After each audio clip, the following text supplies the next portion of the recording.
Asinine Radio. This is the weekly music podcast where every week we get into a different band, different artist, and we break down one of their records. We get into the music, lyrics, how it was made, and everything in between. My name is Tyler, and way out there, hundreds of miles away, is Jeff. While you're listening, go to Spotify, Apple Podcasts, give us 5 stars. If you're watching on YouTube, you smash that subscribe button. That's what the kids do, dude. And that's all I have for the boring intro. Who are you racing? Dude. Are you racing somebody? I'm always racing.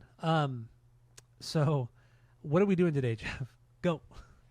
Breakfast in America by the Supertramps. Tramps. 6th record from 1979. Yeah, this is their big breakout. This is their big hit. So we're going to get into this, like I said, but first we're going to start with our origin story with Supertramp and then first impressions of this record, Breakfast in America. What do you got? Go. It's kind of like a progression of origin stories. But like the first time I knew who Supertramp was the first time I heard Goo Goo Dolls give a little bit. The second time I knew who Supertramp was when Gym Class Heroes did their song, the ba-da-da-da, whatever fucking song that was. The third time I knew who Supertramp was, and I think this was when it kind of like made me listen to this record, was in The Office when Michael did Goodbye Toby. Oh, so I was going to bring that up when we talked about Goodbye Stranger. And then, we'll talk about that again for sure. And then, like my breakout with Supertramp was just collecting the vinyls, like getting this on the vinyls. Like, damn, I know this song. Like, what the fuck? And then getting into their whole discography. And yeah, so I like it was a little by little, but my real deep dive was when we started collecting the vinyls. Yeah. Mine is very. My origin story is very similar. Where it was my mom. My mom listened to top 40 radio, listened to classic rock at the time, or it wasn't even classic rock really at the time. My dad listened to talk radio, so he was useless when it came to music. So was my mom. She listened to a lot of Supertramp. She had a couple of their records on vinyl. I don't know what happened to those records, but I remember she had them on vinyl. I remember them being up at my grandma's house up in the bonus room, and she really liked Supertramp. So we listened to them a lot on CD, on cassette, on the radio. But it was mostly stuff off of Breakfast in America, or maybe like a Greatest Hits or something. So that's my origin story, and then just randomly throughout the years, just hearing it sampled or on TV shows. And once we started collecting vinyl in 2020, you're like, you gotta just listen to these records, listen to like Crime of the Century, listen to Breakfast in America. You really like it, and I did. I really did like the record. It was new, it was exciting. Yeah, and we were new to collecting. Yeah, so we were getting into a lot of stuff we wouldn't normally get into, and now 5 years, or almost 6 years later, we've purged a lot of stuff that we thought we were into in 2020.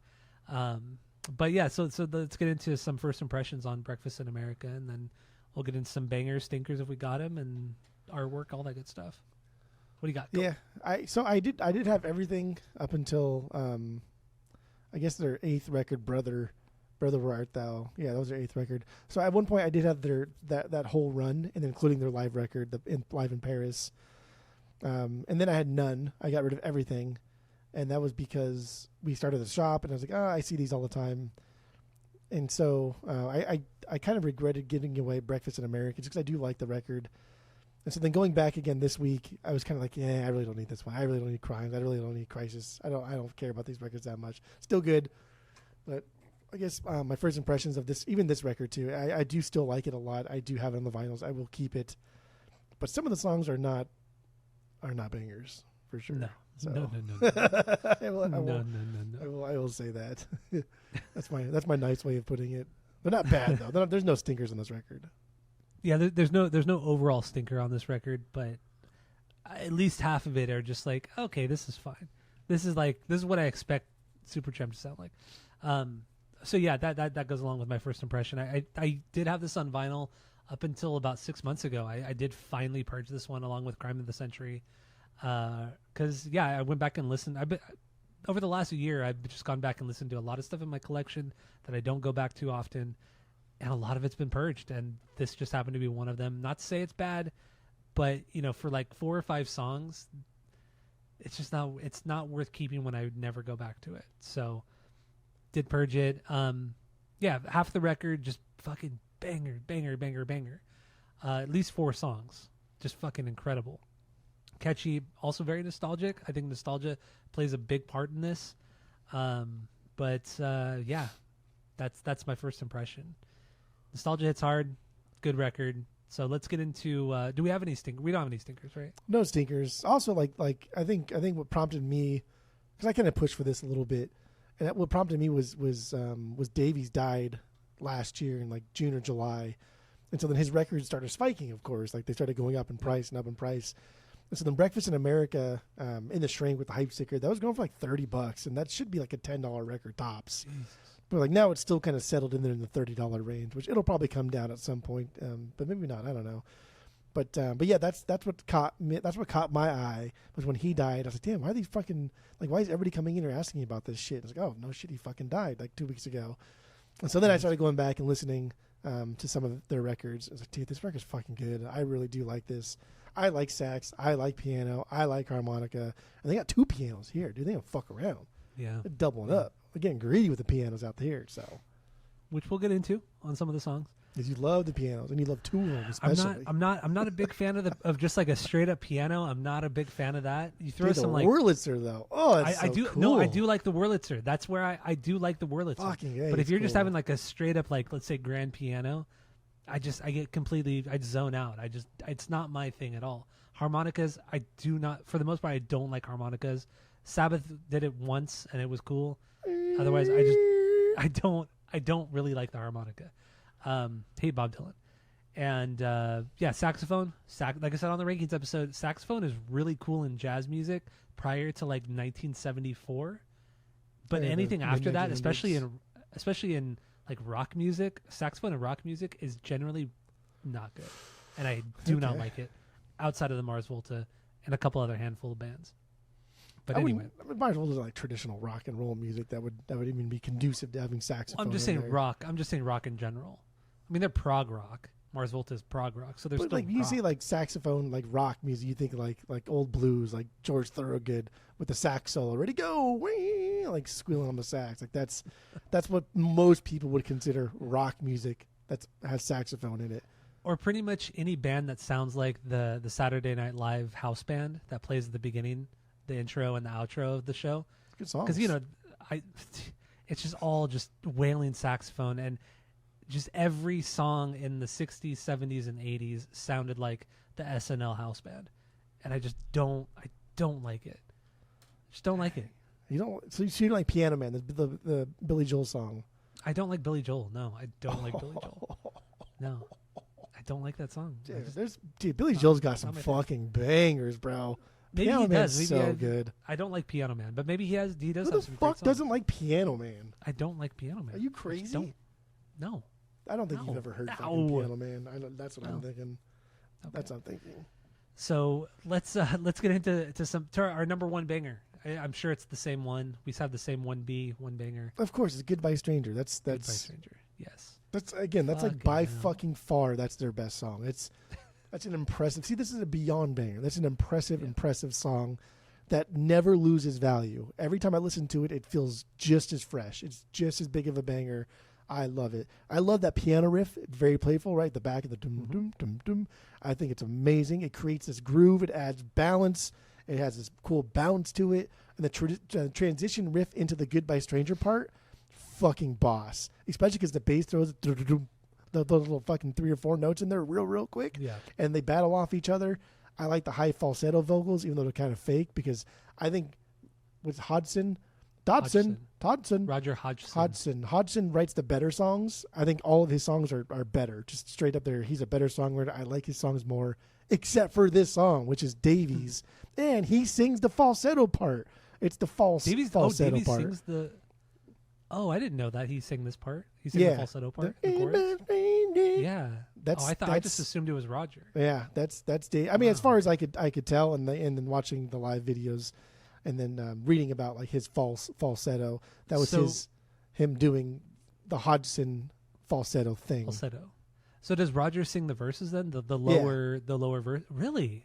So they just decided to completely do the opposite of each other on the song. No. This is a Davies song. Like, he wrote this song. This is his song. Oh, so Roger has no vocals outside of like harms and stuff. Yeah, I think. Oh, yeah, the harmony stuff. Roger Hodgson. Like he's like Dodson from Jurassic Park, right? Dodson. Here we got Dodson. Hodgson has harmony vocals, I think, at best. But everything else is Davies. The running round me yesterday, running from the dawn. That part. Yeah. Nah.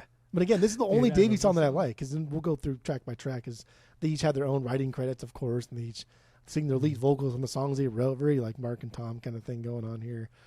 Which isn't that's not necessarily a bad thing. No, of course not. You write songs the way you want them to be sang, and you write them the way you would sing the song. Exactly.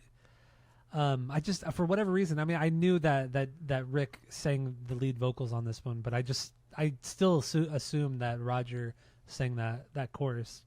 I don't know why I did, but I just did. But anyway, no, this song is incredible. I also just the hi-hat work, just the constant kind of like hi-hat shuffle that he does, it just drives the song really well along with the piano line. It just, goddamn, it just makes you just feel good, just makes you bounce your head and everything, tap your foot. And then just the big, just drawn out that boom, boom, just the fucking single notes there. Love that shit. It's so good. And going into that chorus, the chorus is probably one of the coolest things to come out of the 70s. The chorus to Goodbye Stranger is one of the coolest things to happen in music in the 70s. I would say. Yeah. It's just so iconic, and it's just so catchy, so kind of over the top as well.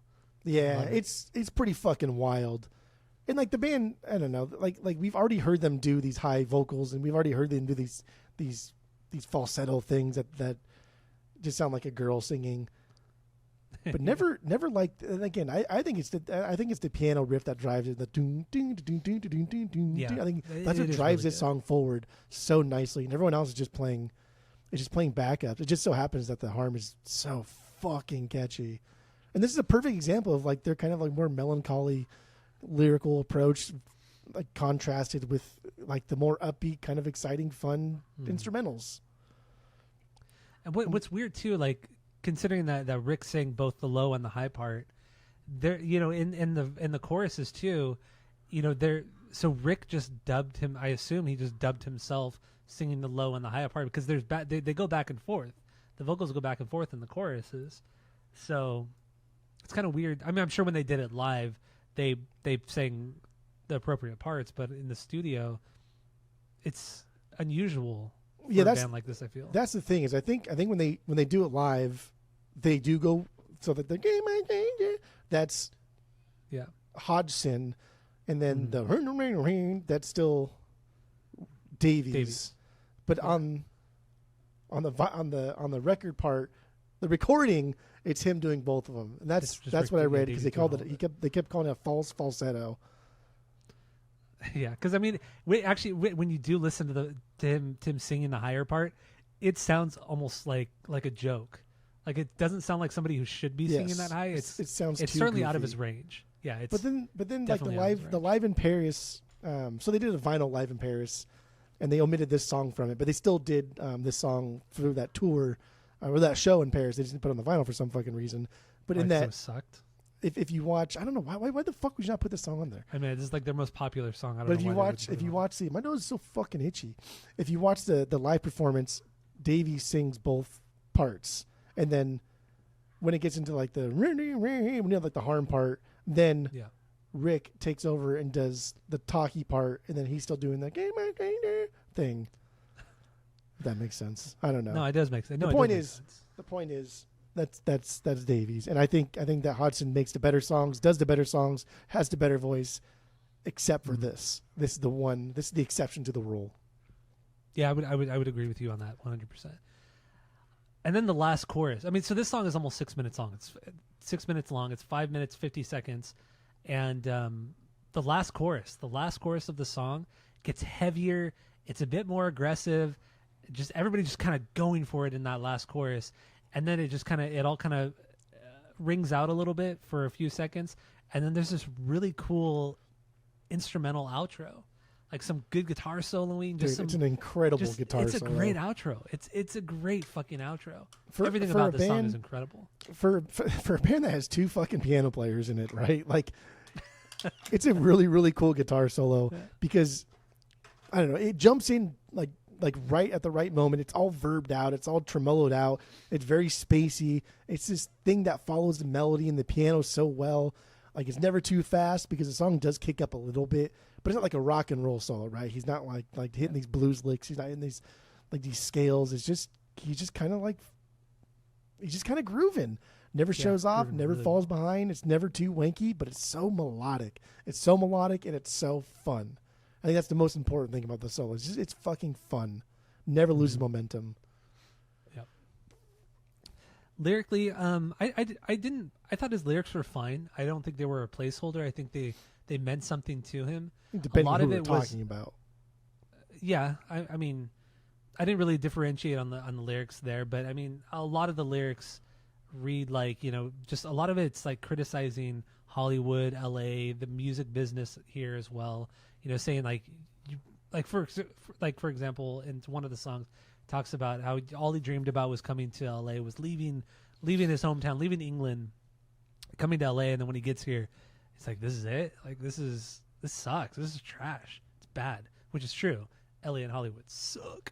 But this was like the late 70s and early 80s. It was LA even and worse Hollywood. back then. But it was fucking rad, though. It was still cool. But it was just like, it was so dangerous in the 70s, especially the 80s and early 90s. Oh, LA Hollywood was fucking dangerous too. But the scene was cool. You got fucking rad music. You got the wild bars. You got rubbing elbows with the upper echelon of LA.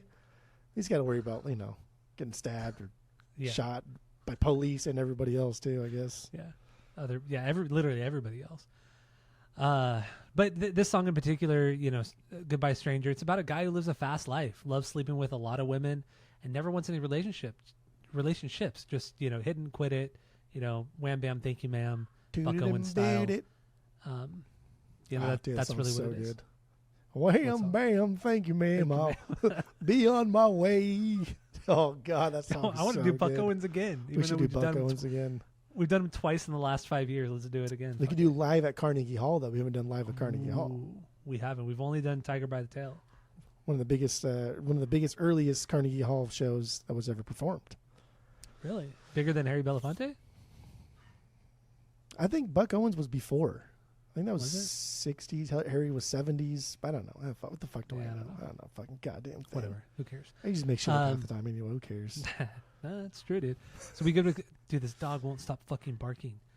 We haven't got... So lyrically, yeah, I agree. It's about that. I don't think it's as simple as that. I think this is a Davies song. I think he likes to try to write deeper lyrics. And so I think there's a little bit more to like overcoming problems or obstacles type of thing, moving forward to a happier ending. The Goodbye Stranger is not just like I woke up next to this girl, goodbye stranger, see ya. It's more like, fuck man, I really want to get away from this lifestyle. And by this time, dude, they're already toxic. Their relationship between Davies and Hodgson was already toxic. They fucking everything except hated each other was going on here. And they pretty much fucking did not like each other at all. And it's a miracle they pulled this out of their fucking ass.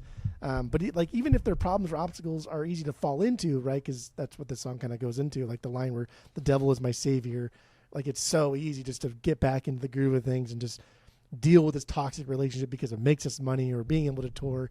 He's fucking over it. And he'll have another song later on where he's truly like the No It Isn't from fucking Plus 44 kind of song where it's like, dude, I'm fucking done with you. Done. But yeah, that's Goodbye Stranger. I think it's a little bit deeper than that, just because Davies seems to want to write a little bit deeper than that. Mm-hmm. But then we got to talk about The Office too, right? Yeah. And I also want to talk about, after the Office thing, I want to talk about... Well, actually, I'll get into it real quick, and then we'll get into the Office stuff. So yeah, the two guys, they just really didn't get along at this point. But then there's been conflicting stories about the making of this record. Like, half the people who worked on the record said, oh yeah, Rick and Roger, they got along so well, and it was great. They loved these songs. It was great. It was perfect. And then the other half of people were like, no, they fucking hated each other. And it was tough. It was just constant fighting, conflict, just not a good time. But in the end, it made for a good record. Then also, in subsequent reunions, Rick went on with the band until he died last year, but he always tried to bring Roger back into the fold, like 2 or 3 times since he left in the early 80s. And each time he tried to get Roger back, Roger would come in, they jam for a while, they play some shows, whatever. But then it never nothing ever came to fruition. Like making new music, even like doing a full blown tour. They never did a full blown tour post like 1983 when that last Hodgson record came out. But these guys fucking hated each other. They just hated each other. Yeah, they for sure fucking hated each other. And like also, there's lyrically like half of these songs that Davies wrote is about Hodgins, how much he doesn't want to fucking be here anymore. Yeah. Straight up. And then we didn't talk about it on the Rakings episode, but something I never knew. I mean, I would have never known because I never really looked into this band. But when Rick started the band, Rick Davies started the band in the late '60s. He was playing with another band, didn't really know how to play the organ or piano or anything, but so he was didn't know what the fuck he was doing. But then he met like this Danish millionaire. I think he was Danish. Yeah. This Danish multi-millionaire, and he convinced the millionaire. How the fuck he convinced this guy to back this thing? I don't. Makes no sense unless there's some like weird sexual thing going on. Like that's the only thing I could pick up from that, because why would this multi-millionaire random Danish dude pick up on this British guy and say, yes, I will fund your brand new band in 1969. I will fund this band, make your whatever music you want to make, and I'll fund it for like the next 3 or 4 years. Yeah. Like what? That doesn't make any sense. And you suck at playing. Yeah, even though he does have some iconic parts in the songs, but even still, just how the creation of this band is so weird. Very weird. It's so fucking weird. And it was so very put together, almost like how we talk about Linkin Park and how we believe Linkin Park is like made by a record label. Like they don't seem like they were ever a real band. They weren't a real band prior to the first record. It's kind of how I feel about Supertramp. It was like just kind of put together by a millionaire or some guy who had a shit ton of money. But anyway, back to Goodbye Stranger and The Office, the show, the American version of The Office. Yes, the better version. The episode. Of The Office. Yes, the better version, the best version of The Office, because a lot of countries have their own version of The Office. That's true. Wasn't there an Australian Office too that just like failed miserably recently? That in just the past came 2 or out 3 like years? this. It was like last year, yeah. Last it dropped. year. But even like when the American Office was happening, there were Office like shows like in South Africa, like all over the world, like so many countries were trying to do The Office in their own country, and they all were. I mean, I never watched any of them, so I don't know, but outside of the British one and the American one. But anyway, the episode of The Office, I think it's season 5, I believe. It's a closure of season Toby. 4.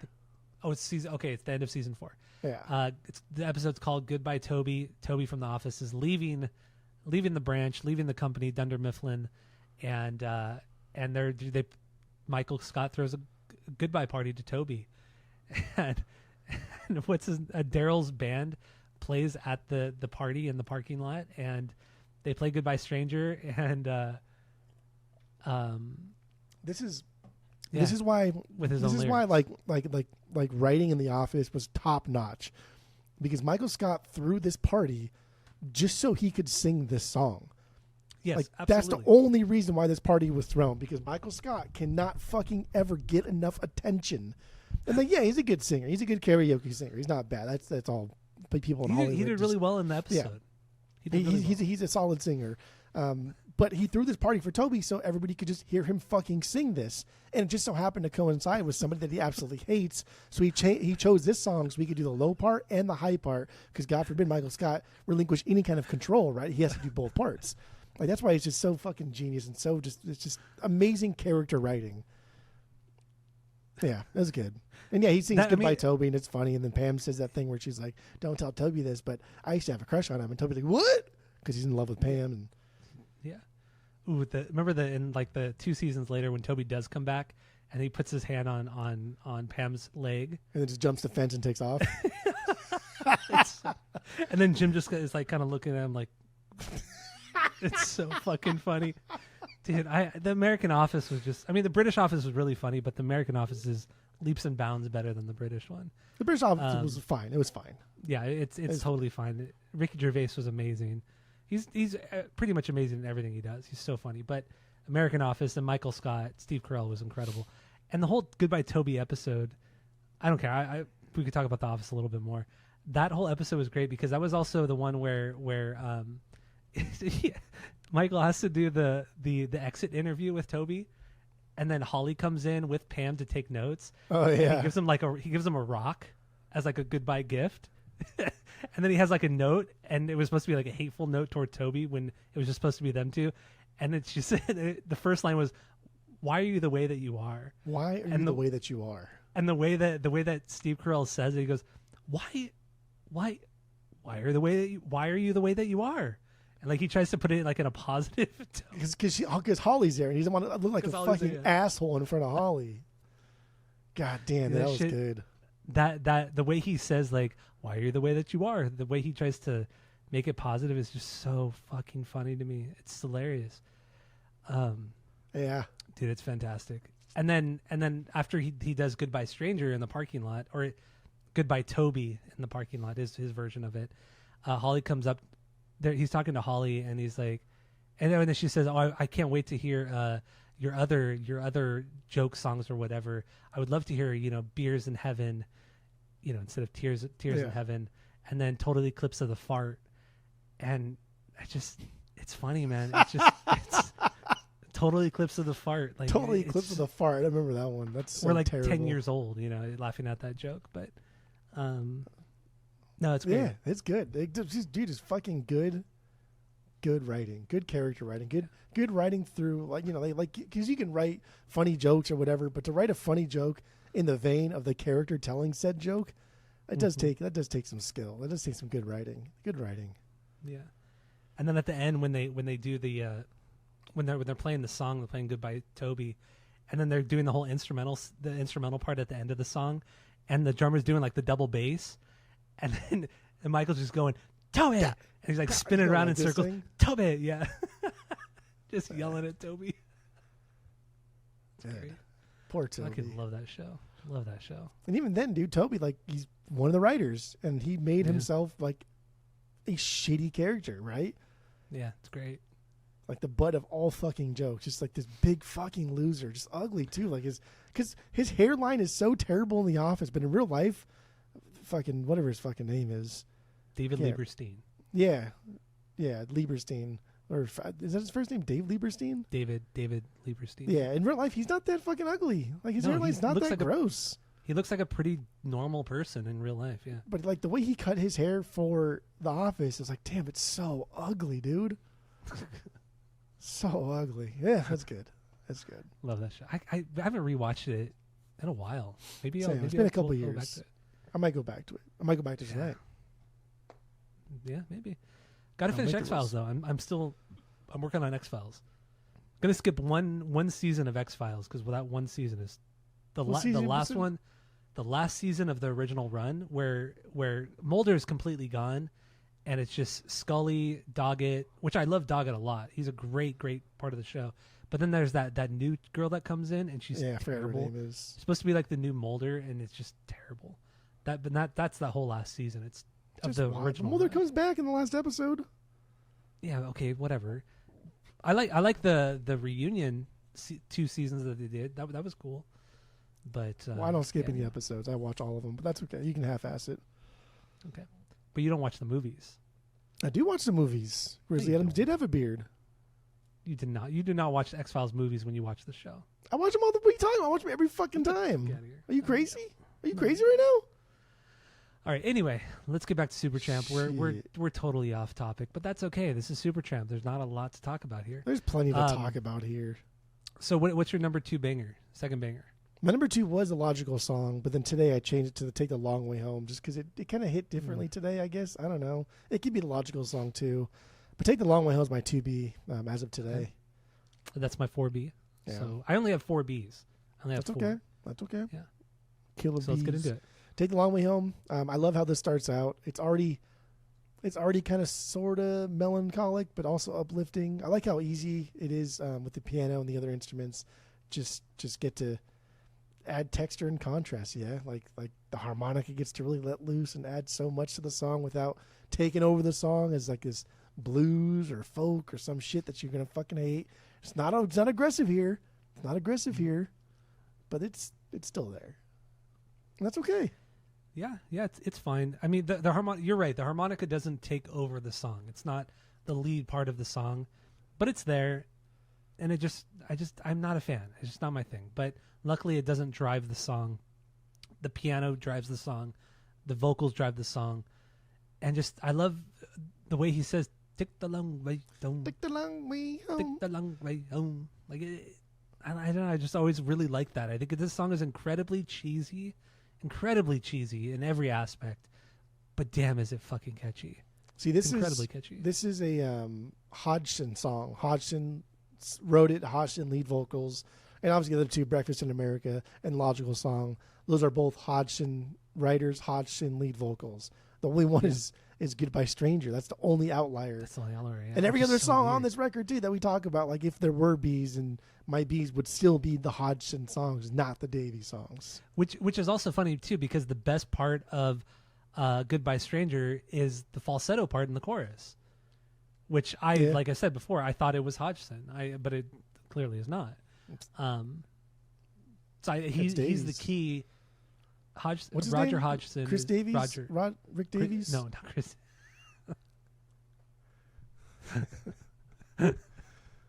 No, not Chris Davies. Not Chris Davies. No, that guy's a knucklehead. But no, it's Rick Davies.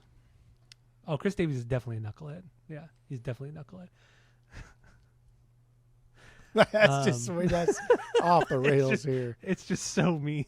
Off the rails here. We love you, Chris. Even though Take the long way home. It's a fucking cool jam, dude. It's a cool fucking song. Lyrically, I think it's super dope. I think lyrically because like it was slow and it was kind of rainy earlier late last week, and when we started Supertramp stuff.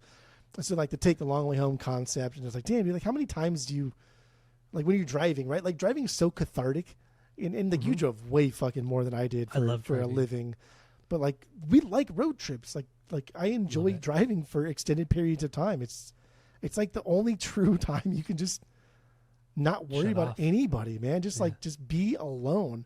And like how many times do you sacrifice like sleep for alone time, right? Maybe not as like aggressive over there because you can still be, because like Tammy works late or whatever, but like because the kids are around and Renee's here and there's dogs and roommates, like absolutely. If it's like 3-4 in the morning, I'm like, dude, I gotta get up. But like, no, this is worth it to me just to watch one last episode of X-Files quietly by myself in the dark alone. I will for sure sacrifice sleep for personal time. And that's kind of what this song is about, right? Take the long way home. It really is. Yeah. Just kind of not really enjoying your life. And yeah, just the little bit of enjoyment that you have, you just try to take advantage of as much as you can. That's what this song is. Yeah. I didn't like that in the song. It was talking about how he didn't. I don't know if the song itself was that, but people were saying it's because he doesn't like his life, so he takes a long way home. It's like, no, dude, I don't think it's about like you hate your home life. It's just you need fucking me time, man. Like you need fucking me time. Yeah. And when I drive home, like because I ride my motorcycle to work most days, but when I do take my car, what? Your motorcycle, your e-bike that goes 15 miles an hour. Well, that's like 1,000,000 kilometers. So who fucking knows? All right. So take the long way home. Yeah, we're doing a lot of tangents, but there's not a lot to talk about here. So you keep saying there's plenty to talk about. These tangents are beneficial. They add nuance to the conversation. Okay, I suppose. Yeah. So take the long way home. I think we're good here, right? We're really only going to get through 2 more songs, then we're probably going to call it. And we're gonna 2 more songs, the artwork, and then then call it. But take the long way home. I'm good there. So my 2B, the Logical Song. It's got to be the Logical song. Logical. Right? I mean, this is one of the catchiest songs they've ever done outside of Goodbye Stranger. Even back in 1979, Paul McCartney said this was his favorite song of the year. Like this is his top song of the year when he was asked at the Grammys or some shit like that. Which I get it. It's just the way that Rick is playing, just his piano playing and the vocals on top of it. It's just perfect. It's just so melodic, and it's that staccato Wurlitzer. It's that it is, and like everybody loves it, and Rick loves it, and even like going into like the 90s stuff, early 2000s Supertramp, like we talked about on the rankings episode, but especially the 90s record they did in 97 or 98, he just like completely reverted back to this record and just that tone, that Wurlitzer tone. That's what works. And it worked. It worked on that record. I'm not saying it was a good record by any means, but I mean, he was trying to make a record that sounds like this Breakfast in America, and it did, man. That Wurlitzer is so so distinguishable. It is very distinguishable. It's a cool sound. It's a very like organy, cool, full sound, but it's still kind of rock and roll in a weird way. Yes.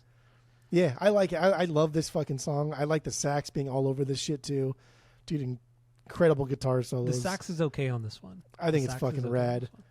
But like the song is the verses. Like we can talk about everything else, but the song is the verses. We listen to the song because we like to sing along to the verses.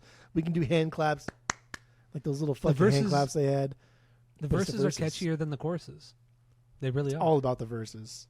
Yeah, and it's all about the verses and singing along and just throwing out songs or words that sound like logical, but there's N and AL that you can just think of, right? Like chordal and just making shit up. That's what I fucking do.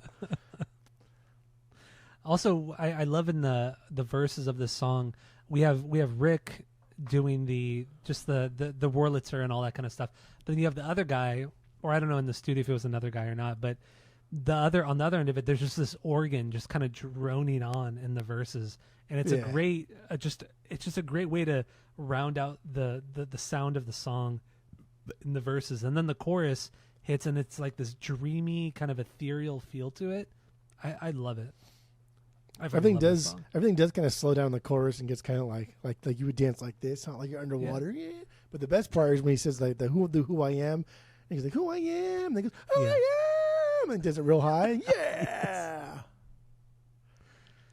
Man, this is such a good song. Truly an iconic song. Yeah, it is. It is a good song.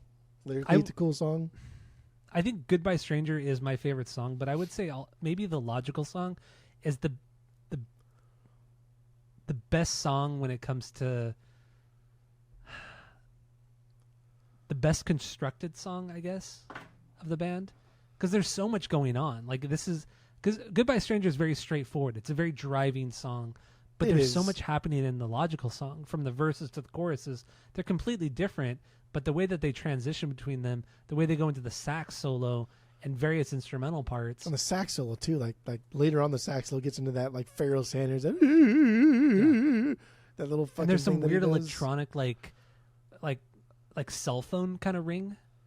Oh yeah, there's the. It's weird. I don't know what it is. It's like the Mattel. It's this old like football handheld video game that they inserted in there. It's like this electronic thing, and also like too this production and engineering and sound quality of this record. So I told you, I recommended that you start listening to the album of the week, like on your toastiest night, and then also on your non-toastiest night to compare the notes. And I did it last week. I did not do this. And I read my notes, and they made no fucking sense. But I was really, really toasty, and I stayed up way too late spinning. I ended on Third Eye Blind, which I don't remember doing that. But I guess I only did side one. I only did the first disc, and I only know I did the first disc because it was. I might have only did side A too because it was still on side B. And then the second disc wasn't even out, so like I don't. But like my notes were just nonsensical. So you listened to the Supertramp record on Saturday night at probably 2 a.m. Like 2:33, yeah. Drunk off your ass. Yeah. Oh yeah. Because I remember because I was still up too, because I was spinning all night on Saturday too, and I remember you were texting me and you were out of your mind on Saturday night. Yeah. You were wild. Yeah, it gets like, dude, it's almost like this like exponential rise. It's just like drunk, like toasty, like, oh, I feel good. But then you get that one more beer in you. You hit the wall. Done. You hit that fucking wall. Done. But yeah, Logical Song, lyrically, Hodgson, being sent away as a kid to boarding school. And as a kid, he thinks like, how can we only learn about math and shit like this? We don't learn how to be ourselves and what's in here, like in our heart and our soul. And I was thinking like, dude, the last thing you fucking need is like the government teaching you like what's supposed to be in your fucking heart and soul. You know what I mean? Like, nah, man. Like I think it sucks that you get sent to boarding school. That's kind of sad. I don't know what the UK boarding school is like, but to me, it just sounds like your parents don't want you at home, so they send you away, or they have money and they want to do something else and have you not be there. That's kind of sad. But no, I don't want the fucking government telling my kid what their conscience should or should not sound like. That's crazy. That's crazy to me. So quit bitching. I'm glad you made a really cool song, though. Yeah, lyrically, I agree with you. This is in the vein of, Pink Floyd and Alice Cooper and so many bands that were just criticizing the education system and destroying just kind of the innocence of childhood and just making it like everybody has to be a worker. Everybody has to, listen to the government and do all this kind of shit and destroying any sort of individuality of people. It is funny how much people criticize the education system, but then nobody fucking shows up to the PTA meetings. Nobody shows up to volunteer for the carnivals. No one donates fucking crayons and markers in the beginning of the year. You do all of that. Fuck yeah, I do it, man. You're you're like one of the most. You're like one of the most proactive, like modern people I know. I'll tell you why. Because during the pandemic, when I had to teach 2 kids how to do anything, I couldn't do a goddamn thing. I was like, I will never complain once for the rest of my fucking life. I will pay you just to be a teacher. And they don't make dick anyway. Like, yeah, maybe they start like $50K a year and they get 2 or 3 months off or whatever. But they got to teach 30 fucking snot-nosed little brats for 6 hours a day. Fuck that. And their hands are tied by the district and like what they can or can't even fucking teach anyway. There's standardized tests that they have to live and die by. Like, fuck that, dude. Why would anybody want to be a teacher? Is beyond me. And let alone like having parents like, why am my kid getting an F? Like, because your kid's a fucking asshole. That's why. Ugh. Yeah, no, you've always been very proactive in the schools. I'd say there's nothing that stings my beans more than going to like these meetings, like when they're trying to like change the school hours or add another minimum day, and they're like, oh, there's a parent meeting. Yeah, I'll fucking go. I got nothing else to do. Also, I live really close. I take the golf cart and have like a beer with me too, and I'll go and I'll sit there, and there's like 7 of us. Same 7 people, like, and I like the principal knows my name. She knows like who I am, what out of car like I hundreds drive. Of kids. Yeah, seven parents out of hundreds of it's kids. Like, God damn, bro. But then they'll all complain on the Facebook ad, or the Go Gilbert site, where there's like 70,000 people on. Like, oh, the fucking Gilbert's doing this. Like, bitch, get the fuck out of here. All right, so we did Goodbye Stranger, Take the Long Way Home, Logical Song. That leaves the title track, Breakfast in America, because that's in your top 4 too as well, right? Of course. That's a good song. It's a fucking banger of a song. No, absolutely it is. And I mean, this is sampled by Gym Class Heroes back in what, 07, 08? 04. Was it 04? Was it really that long ago? It was 04. This is high school. Really? This is what's crazy. I mean, because Patrick Stump from Fall Out Boy was in this. He was the one who sang this. The ba-da-da-da? Or just the main hook. The hook, yeah. Yeah. It was Patrick Stump from Fall Out Boy, right? If I'm not mistaken. Yeah, it was 04, and this is why I think that like Supertramp. I think this is one of the reasons why like maybe the Goodbye Toby thing even happened, because it happened in 2004, and this was a big resurgence for Supertramp, was like 2004, and everyone was like, holy shit, like this band's really fucking cool, and maybe that's what helped. I don't know, the Goodbye Toby scene. Like, oh man, Supertramp's really cool. They had this song called Goodbye whatever. I don't know. I like to think that this helps propel Supertramp, because Goodbye Toby was like what, 2010 ish. No, I think it was like 2008 maybe. The Goodbye Toby episode. Yeah, I think it was definitely after 2005. 2004. It was definitely after 2004. Yeah, it was. Yeah, but definitely after 2004. Yeah. So okay, definitely. maybe 2008, whatever. I think it ended in. I think the show ended in 2012. I think that's when The Office ended, was 2012. But yeah, this was what the fuck was that? Cupid's Arrow, Cupid's Chokehold. Was that Cupid's the song? Chokehold? Yeah. Yeah. As cruel as fucking shit. As cruel as school children was the name of the record. The song was called Cupid's Chokehold. That's when they had the Supertramp thing on it with Patrick Stump. Yeah, which he sang the hook to that song. I swear that was like 07, 08. Maybe it came out in 04, but maybe it wasn't popular until 07, 08. Like, because remember, Gym Class Heroes blew up right as Katy Perry was blowing up. Yeah. Because remember, Charlie McCoy was dating Katy Perry at the time, and that was right when her first record, or not that first record, but the big record came out, One for the Boys came out, and that was 08. So I think he came out right before. I just pulled it up here. Because this is interesting. So the record itself came out 2006. This single was released 2004. So 2 years before the record was released. Weird. So that's even Fall Out Boy in 2004. That was Under the Cork Tree or the Cork Tree record, which was their second record. The Cork Tree was 2005. Yeah, they were still so it was before from Take It to Your Grave. Yeah, so almost like maybe this was like a Patrick Stump thing that he wanted to push. That's like Possibly, yeah. 2 years for a single, like between the single and the record release. Like that's a long That's fucking unusual. time. Yeah. Yeah. That's interesting. Because I do also, remember this song also was in popular 07, while we were in high school. I don't remember the song in high school at all. I remember this song blowing up after, or the Gym Class Heroes song. I remember that blowing up after Travis McCoy did the song with Cobra Starship. Remember that? The Snakes on a Plane song? It was popular after that, and I think that was 07. And that lines up just right with the Cole Katy Perry thing in 08, because that one record, One for the Boys, came out in 08. And you So also that did that other song with Bruno Mars in 2000, whatever the fuck it was, 10, 11, 12. Billion. I want to be a billionaire so I hate that fucking song so bad. much. That was like early. What up, Oprah? Oh, God, I hate it so much. I hate it so much. But that was probably one of the first things Bruno Mars did that was massive, right? Like really popular. Yeah. I think That had to have been his first record. That was a cool fucking record. It's a good like pop hip hop record. honestly, I'll never forget that line though. What up, Oprah? Remember that line? What up, Oprah? I do remember that. I hated it because you would say it all the fucking all the time. fucking back then. time. Love it. So annoying.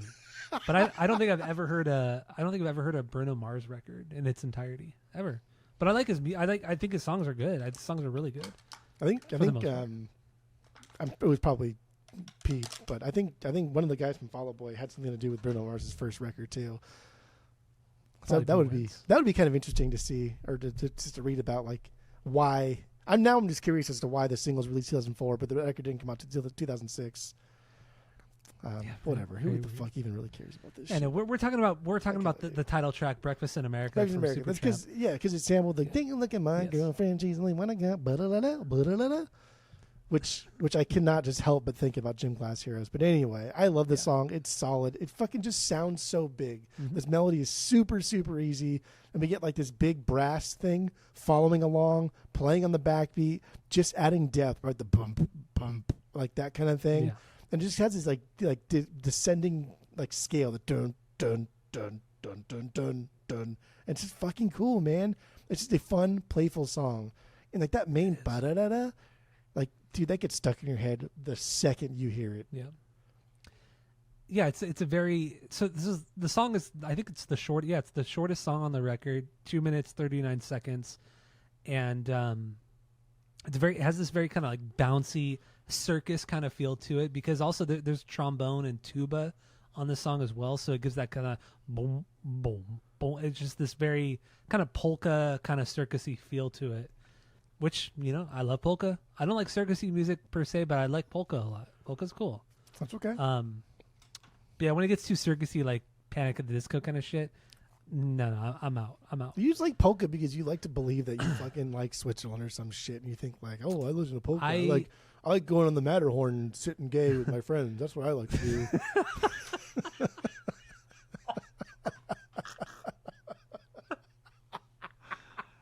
Oh, friend of the pod. I'm not going to say who it was. Yeah, he did say that back in the day, back in what, 2004, 2005. That was a legitimate complaint as to why we couldn't go on the Matterhorn anymore.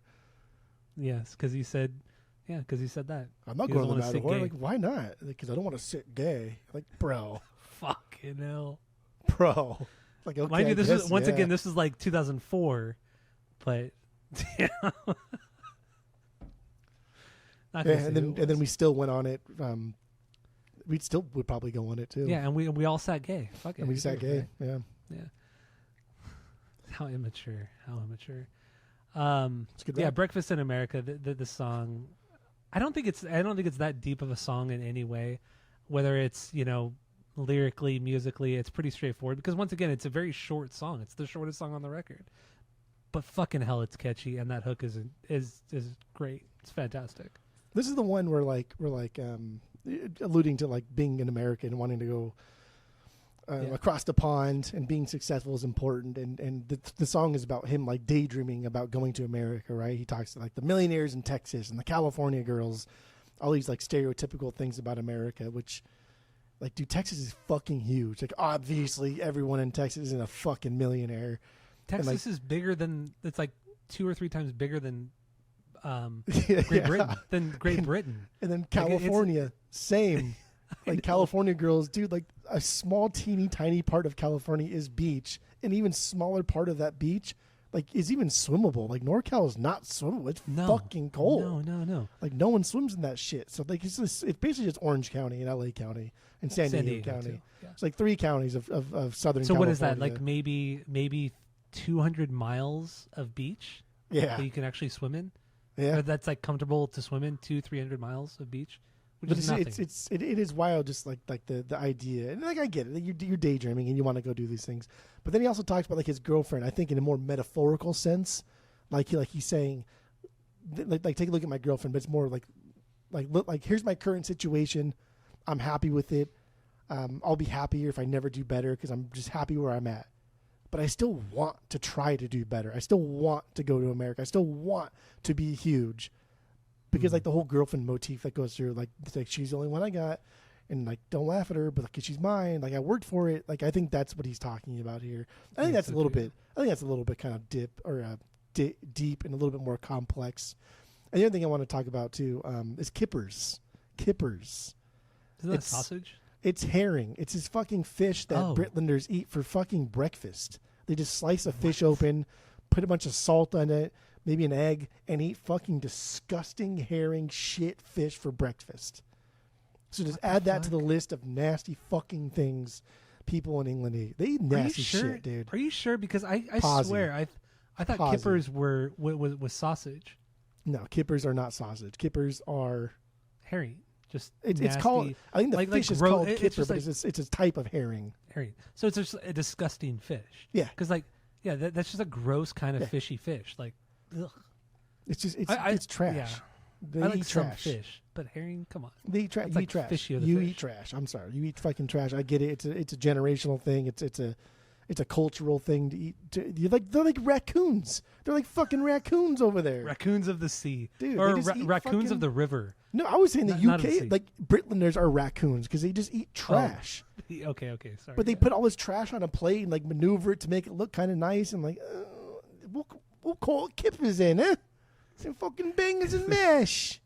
Recently, I saw these videos have been popping up of this restaurant. I don't remember what city it is in England, but they sell like eel and like mash, so mashed potatoes and eel, and it's like the eel is like in this like green, like this like kind of pastel green stew. I don't even know how to explain it, and they just put it on a plate and put some mashed potatoes on there, and that's what they eat. And I guess it's like that was like popular in World War II. Apparently, I don't know. I could be completely wrong, but apparently this is like popular in World War II because of the war and all that, the World War II and all that shit. But yeah, but there's still like restaurants, I guess, in England that serve that kind of stuff. And that, I mean, I've had eel at like Japanese restaurants and shit like that because of Tammy. Because Tammy, I don't know. Actually, Tammy doesn't like eel, but some of her family does. So I've tried it, and it's whatever. But the way that they serve it in England, it just looks like just sewage. It's garbage. It just looks like sewage. Yeah, it's trash. It is. I get it. I get why certain like geographical regions eat certain things based on like just income level or abundance or nutrition, whatever the fuck it is. I don't really care. But things that are like engineered to just be good, like pizza, easy going. Pizza is like engineered to be. It hits the fucking umami. The crust is one thing, and then the sauce is totally different. You put them together, and you have a whole different fucking flavor profile. You add the toppings to it, so now you get in this aromatic. Pizza's engineered to be delicious across all cultures. Yeah. So why the fuck would you eat trash? Do we have anything else on this song, on this record? Honestly, no. Just a cover art, right? Yeah. So, cover art. I don't like it at all. So the model they used, her name was Kate Murtagh. So she did a lot of modeling back in the day, but not like what you would expect of modeling. She was in the Munsters. Who was she in the Munsters? You love the Munsters. I love the Munsters. I never watched that stupid ass show. Oh, dude, I love them. I watch it every year. I know you watch everything every year that was made before 1980. Because a lot of good shit happened before 1980. I love it. Happens after 1980. The Munsters is like one of the most wholesome shows ever. The Munsters, Dick Van Dyke Show, Those are like my two go-to wholesome shows. I love those shows. Dude. You're exhausting. But anyway, the I like the cover this, of this. I like this cover art. I think it's cool. I think it's rad. I think it's funny because you don't, I guess unless you're really looking, you don't realize that like the backdrop of New York City isn't like buildings. It's like breakfast paraphernalia. Mhm. It's not just utensils, right? But like there's salt and pepper shakers, there's coffee mugs, it's this whole thing. And then she's in the foreground as like the Statue of Liberty with like the orange juice glass. It's just silly. It's supposed to be silly, and it's all like looking through the window of a plane that you're flying over it, and you see this, and I don't know what it's supposed to be, but it's cool, man. I like it. Did you see the single artwork for? I think it was the single artwork for, or maybe it was for Breakfast in America, the title song, where it's just like the glass of orange juice on the tray being tipped over. I think it's that artwork, but that orange juice looks so good. Looks like really thick orange juice. Oh, it looks so tasty. If you like really orange thick, juice? good orange juice, go over to I guess the Black Bear Diner. It used to be, what the fuck, they used to be Hoff's Hut or some shit. Yeah. Black Bear, that's a good spot. They have the machine that like holds the oranges in it, and it like goes down, just squeezes it, and just fucking. I like pulpy ass orange juice. I don't like. Me too. I would clog all the arteries with that shit. Like I want it pulpy, and that's what it comes out as, and that's just so good. I like pulp. They had a lot of pulp. I like extra pulp in my orange juice. I want to chew You it chew on it like Yeah, soup. There you go. No, I like that kind of orange juice too. But anyway, Yeah. Okay. Good. That's all. That's about it. Just kind of like Yes. scrolling let's give through our here. final thoughts on this record. Rate the record based off of our world famous 3-point rating system, where 3 is a perfect album, 2 is a good album you're going to continue to listen to, 1 is a bad album, but give it a shot, and 0 is the worst thing you've ever heard. So what do you got? Go. Yeah. Okay, so just based off like the rating system, this is at least a 2. Like no matter what, I will go back to this. I have this on the vinyls. I'm going to listen to it again. It's a solid record. It's this weird kind of proggy pop record that isn't done a lot like this. There's a lot of prog pop out there, right? And we talked about Genesis, and Genesis did prog pop in the 80s, and They their did it prog so pop in well. the 80s. Or in the So, 70s, like- they did it so well. Sorry. The So- 80s so, stuff, like, post Peter Gabriel, not so good. I will say like 80s Genesis, I think is trash, but Yes. I think it's worth listening to for tones, for Phil Collins and production. Invisible Hand, I think, with the fucking like this one on it, Yeah. the hand. That record sounds amazing, but it's pretty fucking trash. Songs. But their first record came out in '69. I looked it up too while we were going over it, and then their first record is more like psych pop, like chamber pop kind of thing. So the second record was more of the traditional prog, the classical prog of their first several records. That was their second record. That came in 1970. So again, still 1970s infancy of like we the gotta do big prog Genesis. era. We could do Genesis. We could be in prog season right now. We could just do it right fucking Dude, now. let's And do I prog know season. you've already dove into a couple records of the other one. I have too, but we can put that on the back burner and just go into prog season. I'm down. Yeah, let's do some prog season. Let's do some prog season. We'll talk about it. We'll talk about it after after the episode. the episode. Yeah. So Do not. Why do you do this? It's so obnoxious. It's so obnoxious when you do that. But you'll never stop. It's hard. It's hard to even like do it and not just start fucking laughing at how, because like I get annoyed with myself. I'm like, dude, just fucking stop. But you can't help but do it. You've always done I this can't for fucking help it. the dude. 25 I do years. it- The dude, I do it 25 to my years I've known you. kids. I do it to people at work. I do it to just every fucking buddy. It's so annoying. It's so Anyway, the best thing in the world is just to annoy your kid. Like annoying your kids is so fun. That's why every Tuesday, it's Tuesday, ain't it? It's Tuesday, ain't it? Have a good day at school on Tuesday, ain't it? It's fucking at 7:30 in the morning when everyone's fucking tired and just groggy and waking up, and it's cold as shit outside, and my heater in my car doesn't really work that well, so everyone's fucking cold. Anyway, Breakfast in America. This is a solid. I think this is a solid 2.25. I think that's fair. I think that's fair. If I'm being honest, Breakfast in America, the title track, that's a 4B. That's a soft 4B. That could go either way. If there were better songs on here, I would rank that lower, but that's a soft 4B. But my top 3 logical Goodbye Stranger and then Take the Long Way Home. Those are hard beyond bangers. I think they're fucking amazing. This record, like I said, it sounds great. It was produced amazing. It like sonically, everything fucking sounds just full and in place. Nothing sounds like, you shouldn't have added that. They have 2 fucking pianos going. Like, how do you have 2 pianos going and not just sound like you're just playing the same fucking thing? Like, no, one is doing like a rhythm and one is doing a lead. And when the rhythm is doing it, like it's purposeful and it's not just making up noise like a lot of organ players do, like in noise, like in Blink's Enema of the State, just making up fucking taking up space. Even though what you're referring to is in Wendy Clear and it works perfectly in that. It's literally just taking up space. Let the kids play. Here it works. I think this record's great. It's fun. It's cool. Check it out. 2.25. 2.25. All right, my final thoughts on Breakfast in America by Supertramp. I used to have this on vinyl, like I said. No, I don't have it anymore because, there are 4 songs that are just fucking incredible. But everything else, it's fine. It's good. It's a fun listen through. I think if you were there, if you lived through that time, I think it would have been, but it obviously means something differently to you. Also, we didn't talk about Child Division, the closer, 7.5 minute kind of prog song. It's actually a pretty cool song. That would have been my 5B. Yeah, that was my almost banger song on the record. But Child Division it's worth mentioning because it doesn't have like the cool progginess of their first record or a lot of prog bands up until 1979 when this record came out. So many great prog bands, but it was the proggiest song on the record, so it's worth mentioning. That was another Hodgson song, by the way. There you go. I'm curious what his solo records sound like. Probably not very good, but I'm curious kind of how they sound. I mean, you get the drummer from Santana in there, and you're already a really good from the first drummer, the one who played at Woodstock. Yeah, his name right from now. Like this. I talked about him in my degrees at Tom DeLonge's. Michael. Oh, that's right, you did. Yeah, Michael Shreve. That's right. Right.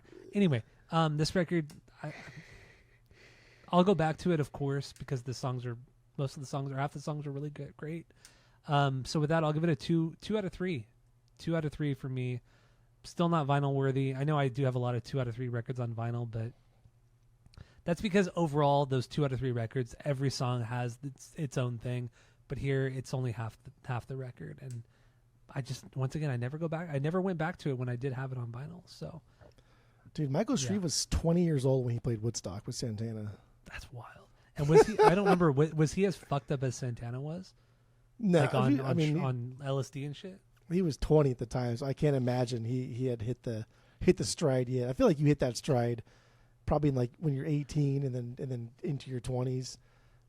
But like I don't know, he was like 19 when he joined, I think. So they were probably already heavy into it, and I think maybe he was like, "Oh god damn." Yeah, because I mean we've heard the stories where, during that Woodstock performance, Santana he doesn't remember most of it. No, he was tripping on acid so bad that remembers nothing from that performance. Yeah, this guy played like the first like fucking 5 records of Santana's records. Damn, incredible drummer. What a G! Truly incredible. All right, so that's Supertramp. That's what we have. That's what we did this week. Hope you all enjoyed. Go to Spotify, Apple Podcasts. Give us 5 stars if you're watching on YouTube. Smash that subscribe button. We might get into prog season. I don't even know at this point. So that's it. That's all.